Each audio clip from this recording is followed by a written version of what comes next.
অভয়নগরে অবৈধভাবে গড়ে ওঠা কাঠ দিয়ে কয়লা তৈরির চুল্লি ভেঙে উড়িয়ে দিয়েছে প্রশাসন। সোমবার সকাল থেকে বিকেল পর্যন্ত উপজেলার সিদ্দিবাসা ইউনিয়নের নদীর তীরবর্তী এলাকায় এ অভিযানে ৭৪টি অবৈধ চুল্লি ধ্বংস করা হয়েছে। খুলনা পরিবেশ অধিদপ্তরের নির্বাহী ম্যাজিস্ট্রেট মমতাজ বেগম এই অভিযানের নেতৃত্ব দেন। এ সময় স্থানীয় পুলিশ প্রশাসন ও ফায়ার সার্ভিসের সদস্য এই অভিযানে উপস্থিত ছিলেন। স্থানীয় সূত্রে জানা যায়, এলাকার প্রভাবশালীদের ছত্রছায়ায় একটি চক্র অবৈধভাবে কাঠ পুড়িয়ে কয়লা উৎপাদন করে আসছিল। চুল্লিতে প্রতিদিন শত শত মন কাঠ পুড়িয়ে কয়লা উৎপাদন করা হয়। চুল্লি থেকে নির্গত ঘন ধোঁয়ায় স্থানীয় বাসিন্দাদের স্বাস্থ্য মারাত্মকভাবে ঝুঁকির মুখে পড়ছে। ৭৪টি কাঠ পুড়িয়ে চুল্লি ভাঙার বিষয়ে নির্বাহী ম্যাজিস্ট্রেট মমতাজ বেগম জানান, আজকে পরিবেশ অধিদপ্তর যশোর জেলা কার্যালয়ের উদ্যোগে এই অভিযানটি পরিচালিত হচ্ছে। অভয়নগর উপজেলায় আমরা যতটুকু তথ্য পেয়েছি, যে এলাকায় আমরা এসেছি এখানে প্রায় ২০০-র অধিক হচ্ছে এই যে কাঠ পুড়িয়ে কয়লা তৈরি করে এরকম মাটির চুলাগুলো রয়েছে।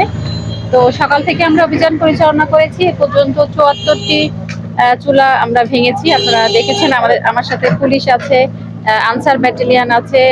যেহেতু এখানে অগ্নিকাণ্ডের সম্ভাবনা থাকে, সাথে আমাদের ফায়ার সার্ভিসও রয়েছে। মোটামুটি আমরা আজকে ৭৪টার মতো চুলা ভাঙতে পেরেছি। আরো যে অবশিষ্টগুলো রয়েছে, নেক্সট আরো অভিযান এভাবে পরিচালিত হবে। সেই অভিযানের মাধ্যমে আমরা সবগুলো চুলা এভাবে ভেঙে দেওয়ার জন্য চেষ্টা করব। হৃদয়ের ভিডিও চিত্রে তারিম আহমেদ ইমন, প্রতিদিনের অভয়নগর।